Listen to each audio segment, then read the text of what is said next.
나는 내 아들을 죽여버렸습니다. 손으로가 아니라 말로 죽였던 것이었습니다. 나는 그 사실을 아들 장례식장에서 처음 알았습니다. 영정사진 앞에 서서 흰 국화꽃 향기 속에서 그제야 깨달았습니다. 영정사진 속 아들은 웃고 있었습니다. 회사 프로필 사진이었습니다. 양복을 입고 단정하게 웃고 있었습니다. 그 웃음이 행복한 웃음인지 억지로 지은 웃음인지 나는 아직도 모릅니다. 이 아이가 평생 얼마나 많은 걸 혼자 삼켜왔는지를, 아버지 앞에서 얼마나 많은 말을 꾹꾹 눌러왔는지를, 그 아이가 나를 얼마나 오래, 얼마나 조용히 미워해왔는지를, 그리고 그 모든 게 내가 던진 한마디에서 시작됐다는 것도요. 하지만 그때는 이미 늦었습니다. 저는 오늘 이 이야기를 꺼내려 합니다. 나는 평생 좋은 아버지라고 믿고 살았습니다. 술도 안 마셨고 도박도 안 했고 가정을 버린 적도 없습니다. 월급날이면 통장을 그대로 아내에게 넘겼습니다. 다 당신이 알아서 써. 나는 그게 사랑이라고 믿었습니다. 그게 아버지의 역할이라고, 그게 가족을 지키는 방식이라고 굳게 믿었습니다. 하지만 지금 와서 생각해보면 나는 단 한 번도 아이의 마음을 들여다본 적이 없었습니다. 밥을 먹이고 학교를 보내고 학원비를 냈습니다. 하지만 그게 전부였습니다. 아이가 무슨 생각을 하는지, 무엇이 좋고 무엇이 싫은지, 학교에서 무슨 일이 있었는지 한 번도 제대로 물어본 적이 없었습니다. 퇴근하고 집에 오면 소파에 앉아 TV를 봤습니다. 아들이 뭔가를 말하려고 다가와도 나중에 아빠 피곤해, 그 말로 밀어냈습니다. 그 나중에가 한 번도 오지 않았습니다. 사실 저도 아버지한테 그런 말 못 들었습니다. 우리 아버지는 하루 16시간을 일하셨습니다. 새벽 5시에 나가서 밤 9시가 넘어야 들어오셨습니다. 제가 초등학교 6학년 때 반에서 1등을 했습니다. 성적표를 들고 아버지한테 갔습니다. 아버지는 성적표를 보시더니 그냥 식탁에 내려놓으셨습니다. 아무 말도 없으셨습니다. 저는 그게 칭찬인 줄 알았습니다. 아니면 당연한 거라고 생각하신 건지 지금도 모릅니다. 그 시절 남자가 가족한테 다정한 건 약한 것처럼 여겨졌습니다. 잘했다는 말 대신 묵묵히 일하는 것이 사랑이라고 그렇게 배웠습니다. 그래서 저도 그 말이 얼마나 중요한지 몰랐던 겁니다. 아니, 몰랐다고 하면 변명이 되겠죠. 알려고 하지 않았던 겁니다. 아들이 초등학교 2학년 때 학교 운동회가 있었습니다.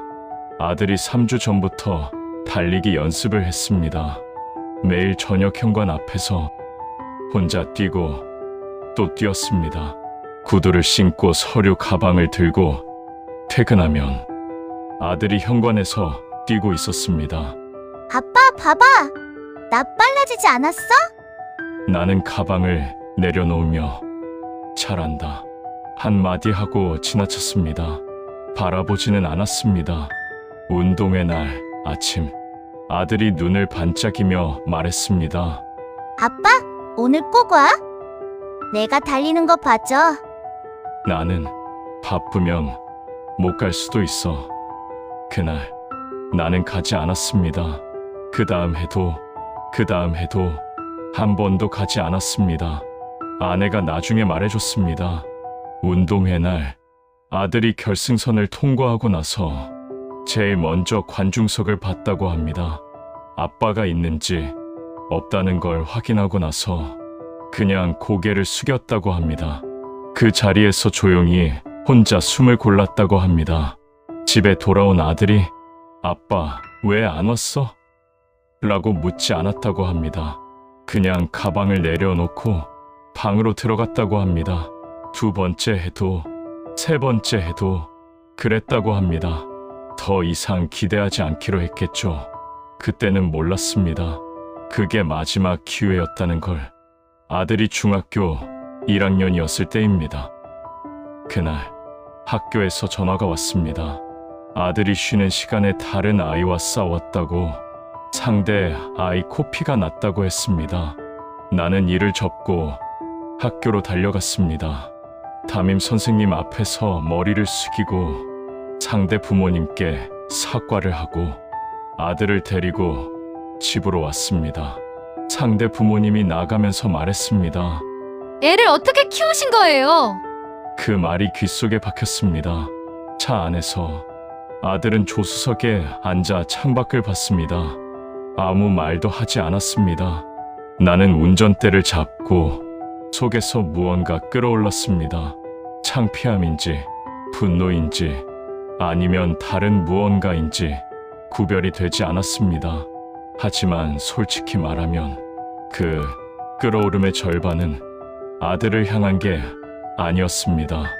오전에 중요한 미팅이 있었는데 그걸 다 접고 학교로 달려간 것, 상대 부모님 앞에서 머리를 숙인 것, 그 수치심이 저한테 향하고 있었습니다. 그걸 아들한테 쏟아낸 겁니다. 현관문을 닫자마자 나는 아들의 뺨을 때렸습니다. 아들이 벽에 등을 기댔습니다. 울지 않았습니다. 그냥 나를 봤습니다. 그때 나는 이 말을 했습니다. 쓸데없는 놈!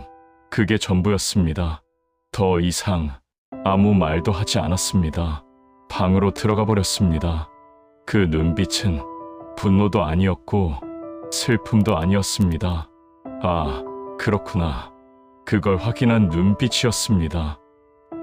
마치 역시 그렇구나. 나는 역시 이런 사람이구나 라고 말하는 것 같았습니다. 나는 그 차분함이 더 무서웠습니다. 그날 밤 아들 방에서는 아무 소리도 나지 않았습니다. 밥 먹으라고 부르니까 배 안 고파요. 그 말 한마디만 했습니다.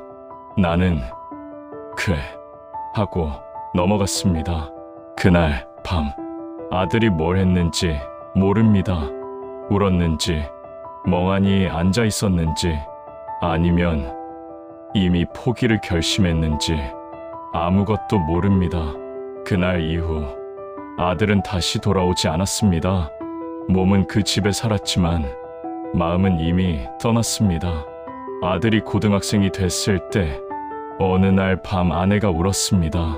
민준이가 오늘 저한테 그러더라고요.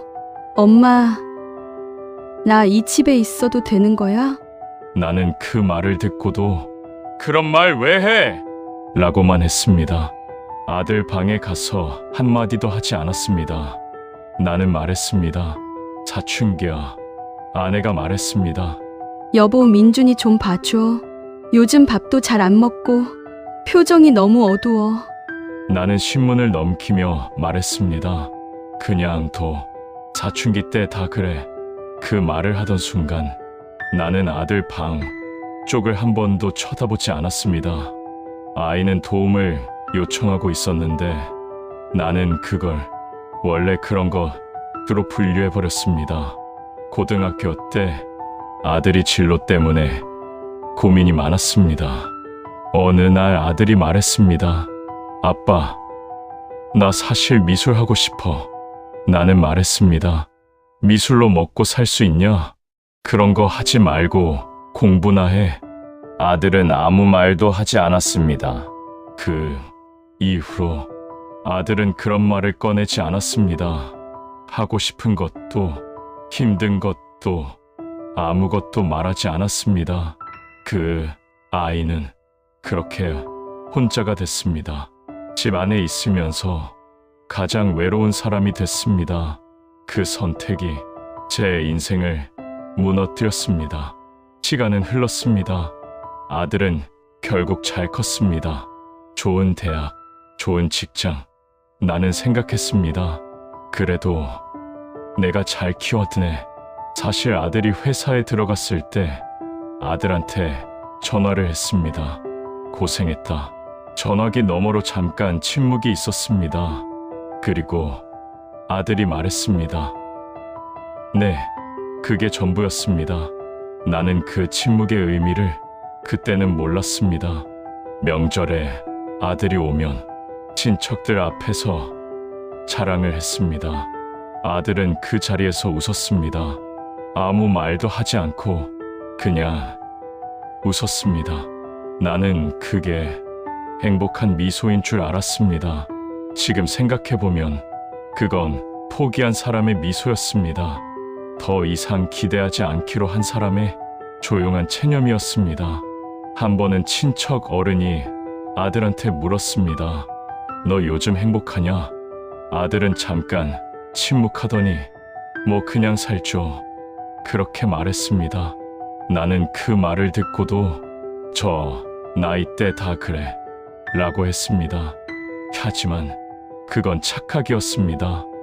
아들은 나 없이도 살아낸 사람이었습니다. 내가 기여한 게 아니었습니다. 아들이 혼자 버텨낸 겁니다. 나한테 기대지 않고 나한테 상처받으면서도 혼자 일어선 겁니다. 아들이 32이 되던 해 명절에 오지 않았습니다. 바쁘다고 했습니다. 그 다음 명절에도 오지 않았습니다. 아내가 먼저 눈치챘습니다. 여보, 민준이가 우리를 피하는 것 같아요. 나는 말했습니다. 바쁜 거야. 직장 생활이 쉽냐? 그러더니 전화를 받지 않기 시작했습니다. 처음에는 하루에 한 번 전화했고 일주일에 한 번으로 줄었고 나중에는 한 달에 한 번도 받지 않았습니다. 문자는 읽기만 하고 답장이 없었습니다. 한 번은 이런 문자를 보냈습니다. 민준아, 아빠다. 연락 좀 해라. 읽음 표시가 떴습니다. 답장은 없었습니다. 그때 처음으로 가슴이 철렁했습니다. 이 아이가 나를 버렸구나. 그런 생각이 들었습니다. 하지만 그 다음 생각은 내가 뭘 잘못했나가 아니었습니다. 배은망덕하게였습니다. 그게 제가 얼마나 달라지지 않았는지를 보여줍니다. 나는 알아서 연락하겠지. 그렇게 생각했습니다. 연락이 완전히 끊긴 지 5달째였습니다. 오전 11시 낯선 번호로 전화가 왔습니다. 안녕하세요. 한양대학교 병원입니다. 아드님 이름이 이민준 씨 맞으시죠? 그 순간 손이 떨렸습니다. 아드님이 쓰러지셨습니다. 병원으로 달려갔습니다. 신호도 무시하고 어떻게 갔는지 기억도 나지 않습니다. 중환자실 앞에 도착했을 때 아들은 유리 너머에 누워 있었습니다. 온 몸에 관이 꽂혀 있었고 눈을 뜨지 못하고 있었습니다. 의사가 말했습니다. 간이 거의 망가졌습니다. 알코올성 간경변입니다. 오래 드셨던 것 같은데 모르셨나봐요. 그 말을 듣는 순간 나는 서 있을 수가 없었습니다. 다리가 풀렸습니다. 복도 벽에 등을 기대고 그냥 주저앉았습니다. 병원 복도가 하였습니다. 형광등이 차갑게 켜져 있었습니다. 나는 그 자리에서 일어날 수가 없었습니다. 아들이 술을 마셨던 이유가 그때 처음 머릿속을 스쳤습니다. 쓸데없는 놈! 내가 그 아이한테 던진 말이 이 자리까지 왔구나 싶었습니다. 나는 아무것도 몰랐습니다. 아들이 술을 마신다는 것도, 그게 그 정도가 됐다는 것도, 아들이 얼마나 힘들었는지, 어떻게 살았는지 아무것도. 나는 아버지였지만 아들의 삶에 없었습니다. 사흘째 밤이었습니다. 나는 침대 옆 의자에서 자다가 벌떡 일어났습니다. 아들이 눈을 떴습니다. 병실 안은 조용했습니다. 기계 소리만 낮게 울렸습니다. 아들이 천장을 보다가 고개를 돌려 나를 봤습니다. 나는 자리에서 일어나 아들 곁으로 갔습니다. 민준아, 아들이 입술을 움직였습니다. 그리고 아주 작은 목소리로 말했습니다. 아버지, 나 쓸데없는 놈 맞죠? 나는 입을 열었습니다. 아니야, 그 말을 하려 했는데 소리가 나오지 않았습니다. 아니야 라고 해야 했는데, 미안해 라고 해야 했는데, 사랑해 라고 해야 했는데 입이 열리지 않았습니다. 아들은 그 답을 듣지 못한 채 다시 눈을 감았습니다. 나는 아들의 손을 잡았습니다. 차가웠습니다. 그 손을 잡고 나는 처음으로 울었습니다. 35년 만에 처음 흘린 눈물이었습니다. 아들 앞에서 울어본 적이 없었습니다. 그제야 눈물이 나왔습니다. 그날 밤 아들은 세상을 떠났습니다. 11시 40분이었습니다. 의사가 말했습니다. 임종하셨습니다. 나는 그 아이의 손을 잡고 있었습니다. 처음으로 올해 아이의 이마에 손을 얹었습니다. 따뜻했던 이마가 천천히 식어가는 걸 느꼈습니다. 나는 그 아이한테 살면서 한 번도 한 적 없던 말을 이제야 했습니다. 미안해. 아무도 들을 수 없는 곳에서 그 말이 겨우 나왔습니다. 하지만 아무것도 해줄 수 없었습니다. 그 순간 나는 알았습니다. 내가 평생 외면해온 것들이 결국 이 아이를 삼켰다는 걸. 그날 밤을 기억합니다. 병원 복도에 새벽 2시가 됐습니다. 아들한테 한 번도 하지 못했던 말들이 그제야 머릿속에서 떠올랐습니다. 고생했다. 잘 컸다.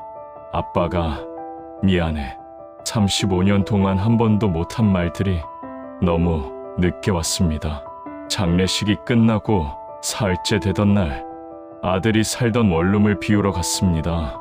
지하철을 타고 가면서 아들이 이 길을 매일 다녔겠다 싶었습니다. 회사 다니면서 혼자 지하철을 타고 이 좁은 원룸으로 돌아왔겠구나. 좁은 방이었습니다. 창문 하나, 낡은 책상 하나, 그게 전부였습니다. 서랍을 열다가 하얀 봉투 하나가 나왔습니다. 처음엔 그냥 지나치려 했습니다. 그런데 겉에 적힌 글씨가 눈에 들어왔습니다. 겉에는 이렇게 적혀 있었습니다. 아버지께 손이 떨렸습니다. 봉투를 뜯는데 10분이 걸렸습니다. 아버지, 저 민준이에요. 이 편지를 쓰는 게 맞는지 모르겠어요. 사실 몇 번을 썼다가 지웠어요. 그래도 한 번은 말하고 싶었어요. 저는 어렸을 때부터 딱 하나 바랐습니다. 잘했다. 그 한마디요. 거창한 게 아니에요. 그냥 아버지가 저를 한 번만 봐줬으면 했어요. 제가 그림을 그려서 가져갔을 때 아버지가 그림을 보면서 응, 잘했네 라고 했던 거 기억하세요? 저는 그때 아버지 얼굴을 봤어요. 저를 보고 있지 않았어요. 그때 알았어요. 나는 아버지한테 그냥 배경이구나. 운동회 날 관중석을 봤는데 아버지가 없었을 때 그때 처음 알았습니다. 나는 중요하지 않구나. 그래도 버텼습니다. 계속 노력했습니다. 중학교 때 전교 5등 했을 때 성적표를 들고 아버지한테 갔어요. 아버지는 보시더니 1등도 아니고 그렇게 말씀하셨어요. 그날도 참았어요. 괜찮다고 했어요. 근데 솔직히 말하면 그날 밤 혼자 많이 울었어요. 내가 뭘 더 해야 되지. 그래서 더 했어요. 직장에 들어갔고 승진도 했어요. 아버지한테 보여주고 싶었거든요. 이 정도면 됐죠? 근데 그 말도 못했어요. 어느 날부터인가 그 소원을 포기했어요. 포기하고 나니까 아무것도 안 하고 싶어지더라고요. 아침에 눈을 뜨면 오늘도 살아야 하나 싶었어요. 그래서 술을 마셨어요. 처음엔 잠이 안 와서 한 잔, 그 다음엔 아무 생각 안 하려고 2잔, 나중에는 이유도 없이 그냥 마셨어요. 아버지한테 미운 마음 없어요. 진짜예요. 그냥 아버지가 저를 한 번만 인정해줬으면 좋겠었어요. 그 한마디가 듣고 싶어서 나는 계속 살아왔습니다. 근데 끝까지 못 듣겠네요. 아버지, 다음 생에는 저 좀 한 번만 안아주세요. 사랑해요, 아버지. 민준 드림, 편지는 거기서 끝이었습니다. 나는 그 편지를 3번을 읽었습니다. 읽을 때마다 다른 줄이 눈에 들어왔습니다. 첫 번째는 잘했다. 그 한마디어가 보였습니다. 2번째는 나는 중요하지 않구나가 보였습니다. 3번째는 사랑해요, 아버지가 보였습니다. 그 아이는 끝까지 저를 기다리고 있었습니다. 그게 제일 미안합니다. 나는 그 자리에서 무너졌습니다. 아들이 마지막으로 앉았을 낡은 책상, 아들이 마지막으로 누웠을 좁은 침대, 책상 위에 빈 소주병이 3개 있었습니다. 재떨이도 있었습니다. 담배를 피웠는지도 몰랐습니다. 그것들이 전부였습니다. 평생을 가족을 위해 살았다고 믿었는데 정작 가장 중요한 걸 한 번도 주지 못했습니다. 돈은 있었습니다. 집도 있었습니다. 밥도 굶기지 않았습니다. 하지만 잘했다 한마디는 끝내 하지 못했습니다. 저는 오늘도 그 원룸 바닥에서 읽은 편지를 생각합니다. 사랑해요, 아버지. 그 아이는 끝까지 저를 사랑했습니다. 그게 더 무너지게 만들었습니다. 나는 그 원룸 바닥에서 1시간을 앉아 있었습니다. 아들이 살았던 냄새가 났습니다.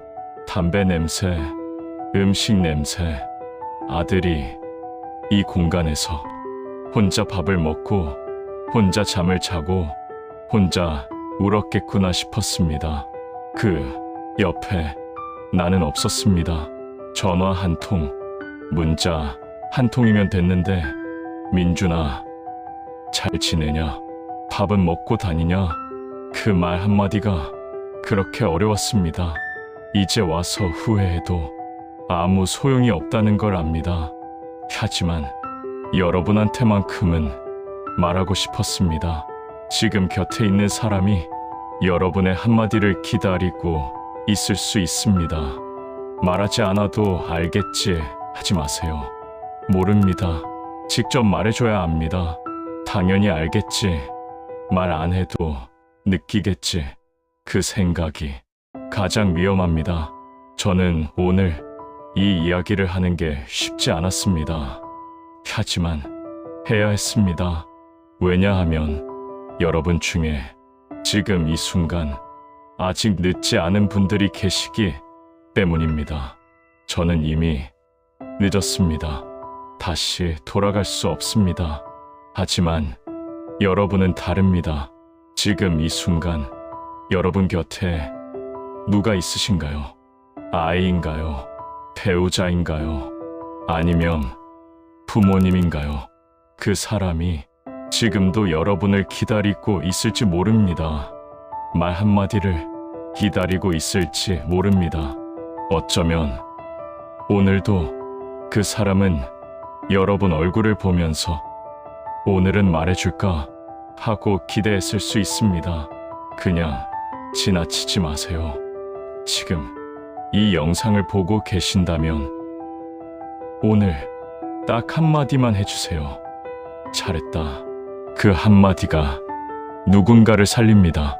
그 말을 듣고 싶어서 오늘도 버티고 있는 사람이 있습니다. 오늘 이 이야기가 마음에 닿으셨다면 좋아요 버튼을 눌러주세요. 이 영상이 더 많은 분들께 닿을 수 있도록 구독과 공유도 부탁드립니다. 댓글로 여러분의 이야기도 나눠주세요. 저 혼자만 듣겠습니다. 감사합니다.